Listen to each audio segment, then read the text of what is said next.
यह कहानी है एक ऐसे ट्रक की जिसको पूरे 8,500 किलोमीटर ट्रैवल करना था। लेकिन मसला सिर्फ यह नहीं था कि ट्रक को इतना लंबा सफर कैसे करवाया जाए, बल्कि असल मसला यह था कि इस ट्रक में बर्फ का एक बहुत बड़ा ब्लॉक रखा गया था जिसको अफ्रीका के आग बरसाने वाले रेगिस्तान से सही सलामत गुजरना था। यानी जिस रेगिस्तान में बर्फ तो क्या, लोहा भी पिघल जाता है, उस रेगिस्तान में इस ट्रक को पूरे 10 दिन गुजारने थे।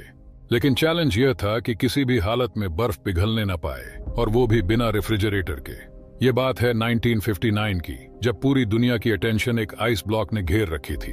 ये आइस ब्लॉक 3050 किलो वजनी था और इसको दुनिया के एक कोने से दूसरे कोने तक पहुंचाना था, और वो भी बिना रेफ्रिजरेटर के।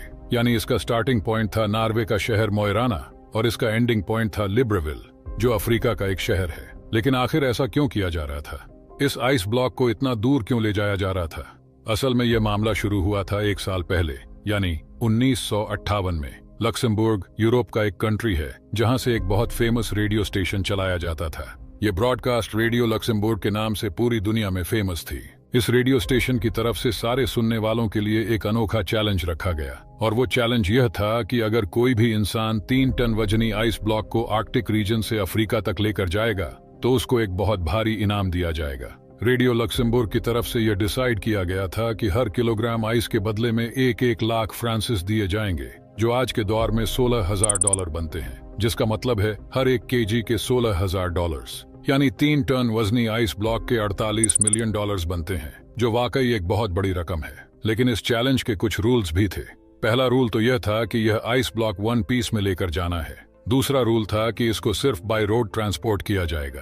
तीसरा और सबसे मुश्किल रूल यह था कि चैलेंज को पूरा करने के लिए रेफ्रिजरेटर का इस्तेमाल नहीं किया जा सकता। रेडियो लक्समबर्ग ने इतना भारी इनाम इसी वजह से रखा था क्योंकि उन्हें अच्छी तरह मालूम था कि इतना बड़ा आइस ब्लॉक आर्कटिक रीजन से अफ्रीका तक लाना किसी भी सूरत में मुमकिन नहीं है, क्योंकि यह छोटा मोटा सफर नहीं था, बल्कि यह सफर पूरे 8,500 किलोमीटर लंबा था, जिसमें 2,500 किलोमीटर अफ्रीका का वो रेगिस्तान है जहां टेम्परेचर 50 डिग्री सेंटीग्रेड होता है। यानी बर्फ जो फ्रीजर से निकलते ही मिनटों में पिघल जाती है, वो भला इस हफ्तों लंबे सफर में सही सलामत कैसे मंजिल तक पहुंच पाएगी। रेडियो लक्समबर्ग ने यह चैलेंज तो दिया, लेकिन यही चैलेंज उनको किस मुश्किल में फंसा देगा, इसका उनको अंदाजा भी नहीं था। यह चैलेंज रेडियो पर ब्रॉडकास्ट होने के कई महीनों तक किसी ने भी आगे बढ़ने की हिम्मत नहीं की। लेकिन फिर बिर्गर नाटविक के नाम के एक शख्स ने ऐलान किया कि वो यह चैलेंज कबूल करने को तैयार है।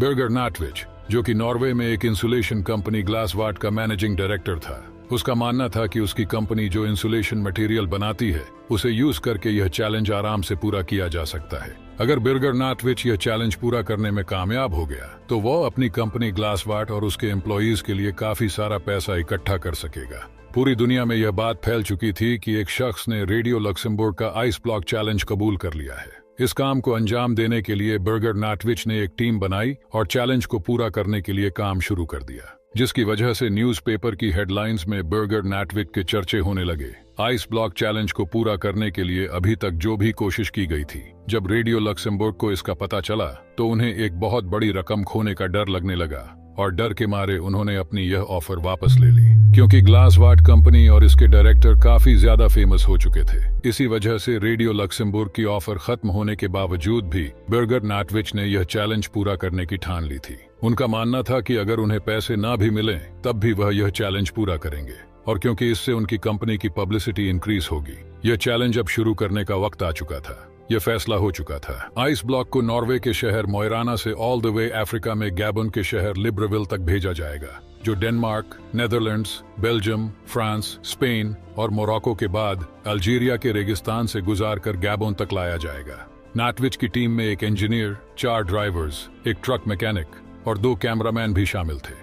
उन्होंने 3 टन वजनी आइस ब्लॉक को ग्लेशियर से काटने का फैसला किया, लेकिन इतना बड़ा आइस ब्लॉक एक ही साथ उठाना काफी मुश्किल था। इसीलिए 200 किलोग्राम के ब्लॉक्स को काट काट कर हेलीकॉप्टर के जरिए नीचे भेजा गया। नाटविच और उनकी टीम की मेहनत को काफी ज्यादा मीडिया अटेंशन भी मिल रही थी, और इसी वजह से कई कंपनीज ने नाटविक के इस चैलेंज को पूरा करने के लिए उन्हें स्पॉन्सर करना शुरू कर दिया। शेल कंपनी ने फ्यूल का जिम्मा उठाया और केन्या ने उन्हें ट्रक्स दिए जिन पर आइस ब्लॉक को रख कर ले जाना था। 200 किलोग्राम के आइस ब्लॉक्स को नीचे लाकर फिर से फ्रीज किया गया और 3050 किलोग्राम का एक सिंगल ब्लॉक बनाया गया। यह ब्लॉक एक खास कंटेनर में डालकर ट्रक में लोड किया गया। जिसकी साइड्स पर एक खास ग्लास वूल से इसकी इंसुलेशन की गई।